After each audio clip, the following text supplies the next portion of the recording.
Welcome to the Movies Recap. Please like, subscribe, and press the bell icon. It just takes a second of your time but means a lot to us. Henry is back in Hong Kong. After years of service in the US military, he returns to his old school.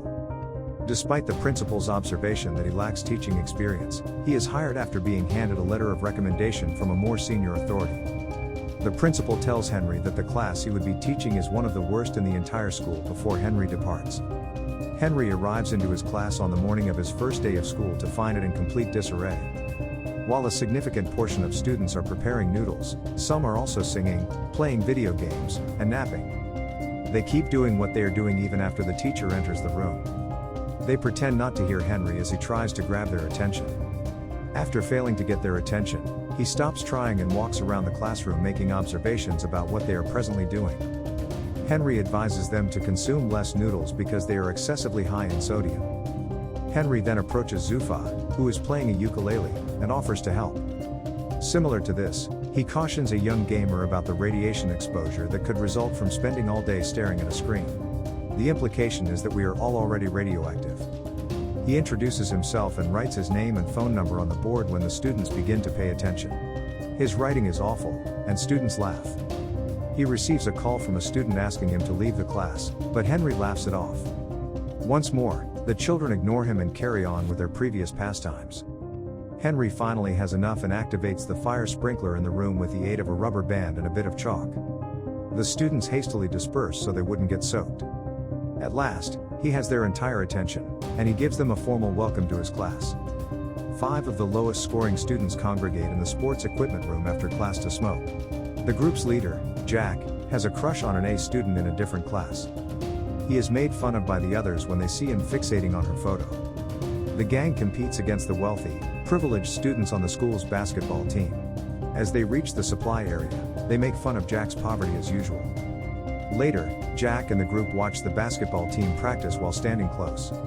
The team captain tumbles to the ground when Jack spills a bottle on the court. The group laughs, but Miss Liang, the school's instructor, assigns them to detention. They pull a prank on her and flee in order to avoid being arrested. The principal of the school is upset because the education board intends to take 20% of their yearly funding. The board members visit the school to tour it and see how the money is being spent. Henry walks into the classroom at the same time. The kids set up a bucket of water to play a practical joke on him. However, he is able to shove the falling bucket aside because to his quick reflexes. He shocks the classmates who had been waiting to tease him. Knowing Jack smokes, Henry asks for his packet of cigarettes. Jack merely hands him the pack without asking him to do anything. Henry then asks Zufa to list the 3 components of a cigarette. He is permitted to miss class that day if he correctly responds to the question. Everyone begins to pound on their desks, begging that they too be allowed to miss class. He gives each of them a cigarette and instructs them to examine it. Henry is aware that people won't take him seriously if he just discusses the impact on their health. Instead, he inquires about the effects of smoking and describes how tar builds up in their lungs. They truly pay attention to the teacher and show an interest in learning for the first time. The students easily accept when he asks them to return the cigarettes after the bell sounds. The basketball team's captain pushes one of Jack's friends, causing him to fall, that day in the cafeteria. The 2 groups argue over this, which prompts a brawl to break out. They wreck the place by throwing food and tables at one another. Later, Henry learns that 5 of his classmates have been given temporary suspensions for fighting. Henry intervenes when he sees Jack battling someone in the corridor. Jack claims that the school is unfair because the wealthy students receive no punishment. After school that day, Henry searches through each student's file to learn more about them. First up is Zufa, a Pakistani immigrant's son who experiences racial prejudice on a regular basis. The local police officers frequently accuse him of stealing. The only thing Zufa ever wanted in life was to be a musician. A girl named Denon is the second student. Since the day she was born, she had been a disappointment to her father, who had always desired a son. Denon has spent her entire life attempting to earn her father's respect. She even played with cars and trimmed her hair shorter to look like a boy. While treating his younger brother like a prince, her father shows little concern for her. Then there are the Bruce and Chris brothers. When they were young, their mother fled with a man, turning their father into an alcoholic. As they grew up, the brothers could only rely on one another. While Chris worked in a grocery shop to earn money for the family, Bruce became hooked with video games as a means of escaping reality.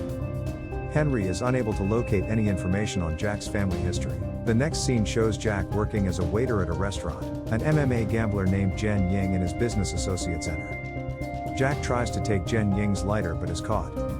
Jen Ying's guys beat him up, but when he checks Jack's ID and discovers that he is a student, he gives him some cash and hires him to deliver their meals. Henry goes to Zufa's house and discovers him fleeing after stealing a ticket from his father and his friends. He initially assists him, but after learning the reason why he is being pursued, he sides with the father. After that, he and Zufa decide to hang out on a bridge. Henry performs in the streets with the band, singing. Zufa joins him shortly after and begins singing in front of an audience for the first time, since years ago when he was bullied at school. Bruce and Chris's father, who often arrives home late, asks them to bring him a drink from the store. He yells at the brothers to leave his home when they continue to refuse. The following day, Henry talks with their father, and persuade him to check into a recovery facility. Meanwhile, Denon's father offers her a bag of cosmetics and tells her to pretend she's a girl for a change. Denon is upset with him because he always makes her feel bad. She puts makeup on her younger brother before snatching the car key and sneaking out of the house. Henry intervenes just in time to prevent her from taking off in her father's automobile. He informs her that it is against the law to drive without a license, and offers an option. They then proceed to a go-kart racetrack. Her father is also invited, and Henry forces them to compete. Throughout the race, the father and daughter do not spare one another and ultimately end up off the course. Denon's cart is abruptly struck by a truck, but she avoids it. Her father, who is unaware of this, sobs in grief over his daughter's passing. After realizing that he does love her, Denon gives him a hug. The following day at school, Bruce and Chris goes with a group to a rehab facility to speak with an alcoholic in recovery. They are shocked to learn that their father will be the subject of their interview. The students inquire how he got into drinking. The man responds that even though he adored his wife, she left him amid the depths of his personal tragedy. As a result, he began to drink and lost sight of his 2 children. The dad apologizes to Bruce and Chris but does not say that they are his sons. The brothers are left in tears. Jack has begun working for MMA gambler Yang. He makes Jack a generous offer to drug a fighter's drink for the upcoming match. On the day of the fight, Jack is forced to accept the offer despite his resistance. Yang wants this boxer to lose. Jack injects chemicals into the fighter's drink but is caught in the act. He is beaten up and placed inside a locker before he can point the finger at Yang. After a while, Henry shows in and asks the fighters if they have seen his student. The men ask him to go back home, but when Jack realizes he is being held inside the locker and shouts for aid, Henry beats them and easily defeats them. But it becomes a little more intense when the fighter enters. Henry successfully deflects the blows. By the end, he had eliminated their top fighter, who was scheduled to compete in a short while. They are in a hospital where Henry is receiving treatment for his injuries. Jack tries to confront Jen Yang with the truth but is silenced. Henry becomes well known as the man who beat up a professional fighter to save his student after the news is broadcast on television. He becomes more well-liked and respected by the students. Even better, they stand up to welcome him to class. In a flashback, we see Henry used to be a bully.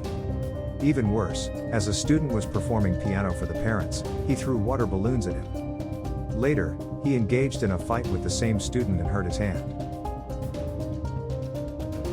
Henry was suspended from the school after that. The students begin to pay attention from that day, when Henry is lecturing in class. Everyone is doing well, but not Bruce, who has a drug addiction. It turns out that Bruce started using drugs because he was unfocused, whereas Charlie turned to computer games to escape his family's issue. He performs horribly on the practice admission exam. Henry offers to assist Bruce, but as time passes, Bruce's depression worsens. He eventually jumps from his home's balcony. He enters a coma after being taken to the hospital. The news is distorted by the media, who then blames Bruce's actions to Henry and the school. Following an interview with Henry, the education board representatives decide to remove his teaching credential. The students tries to stop him as he packs everything and leaves the building. Although they are devastated by his departure, they are aware that they must succeed on their next test in order to make Henry proud. They put in twice as much study time starting that day, to show the board that Henry is a brilliant teacher. On the day of the test, Jack, along with all of his classmates, get a text from Henry asking them to meet in the school. an hour before the exam. When the students come together, they learn that Jen Yang's plan was to keep them cooped up in the building so they wouldn't arrive at the exam room in time. He's doing this to make a point to Henry. Later, Henry shows up to school and learns about Jen Yang's scheme. In order to prevent Jen Yang's fighters from hurting the kids, he battles everyone while releasing the students. While Henry battles Jen Yang, students make their way out and quickly into the exam room. Yang reveals that he was the kid that Henry had thrown water balloons at when he was younger. It turns out that Yang hasn't been able to participate in a music competition ever since he broke his arm. He hasn't touched a piano since the incident, and accuses Henry of shattering his dream. He attacks Henry again despite his attempts to talk with him. As they attempt to obtain a knife, Henry finally engages in a pursuit to kill him. However, he refrains from doing it and instead begs for forgiveness for what he did when he was younger. The students arrive at the exam location on time and finish the exam. A few weeks later, they all received very good grades. Yang picks up the piano once more, but he still needs to practice a lot to reach his previous level of proficiency. Bruce bounces back swiftly and commits to taking the admission exam the following year. The board agrees to award them a 20% bonus fund, because their kids performed exceptionally well on the admission exam, which makes the principal very proud. In the end, Henry does the fire sprinkler technique on a new group of children. Welcome to the Movies Recap. Please like, subscribe, and press the bell icon. It just takes a second of your time but means a lot to us.